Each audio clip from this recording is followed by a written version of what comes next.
काय सांगणार? आणि ओबीसीचं आरक्षणाला धक्का लागायचा संबंध काय? संबंध असता तर ठीक आहे, आम्ही पण मान्य केलं असतं की ओबीसीला धक्का लागतोय. तुम्हाला कधी दिलं?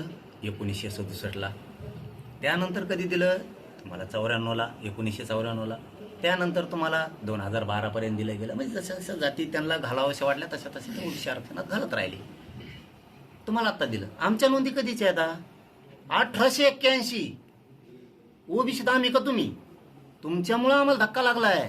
तुम्ही आमचं खाल्लंय आत्तापर्यंत. रान आमचं आहे, फक्त माहीत नव्हतं आम्हाला कुठे ती.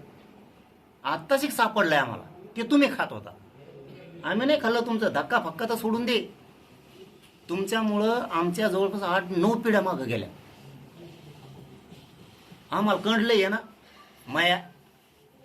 आम्ही केली माया. जाऊ दे भाऊ, कोणाचे कोणा लेकरं बाळा खात्यात खाऊ दे.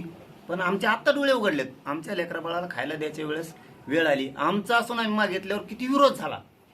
आत्ताशी आमचे डोळे उघडलेत आता.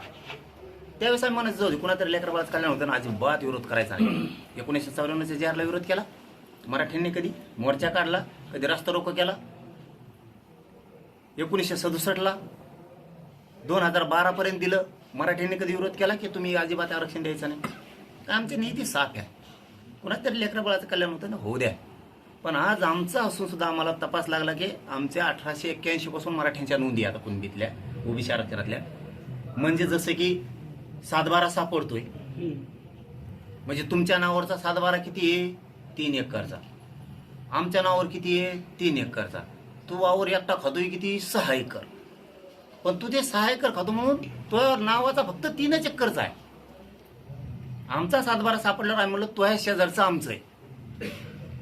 आता याला बैल चारायची सवय लागली, त्याच्यात पीक घ्यायची सवय लागली, फुकट खायचं ना, सूड वाटाना. ते आमचं आरक्षण होतं. तसं त्या जमिनीचा प्रकार हे असा आहे. आमचं मागितलं म्हणून त्यांना राग आलाय. म्हणजे आमचं मागून तुमचं नाही घेतलं आम्ही.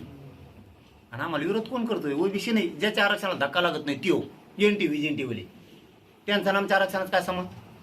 तुमचा वेगळा प्रवर्ग केला. इकत भांडण. कोणाच्या आरक्षणाला आमच्यामुळे धक्का लागलेला नाही. उलट तुम्हीच आमचं आरक्षण आतापर्यंत खाल्लं.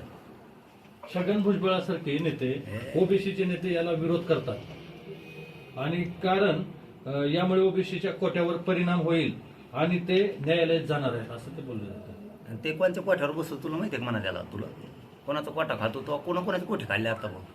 376 जातीपैकी तो कोणाला खोलून दिला आतापर्यंत? का बोलायला जमत नाही का ओबीसींना? हे सुद्धा आम्हीच बोलावं.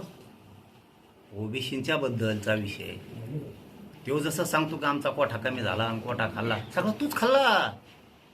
तुलाच कळायला पाहिजे आणि ओबीसीनं बोललं पाहिजे. आरक्षणाच्या माध्यमातून ओबीसीच्या 376 जातीच्या नावाखाली तुम्ही दोघा ठिकाणीच आरक्षण खाल्लंय. कोणत्या कोळ्याला, सुताराला, लोहाराला, सोनाराला कुणाला मिळालं? कोणत्या तांबुळीला खाऊन दिलं यांनी? बाकी कोणी खाल्लं?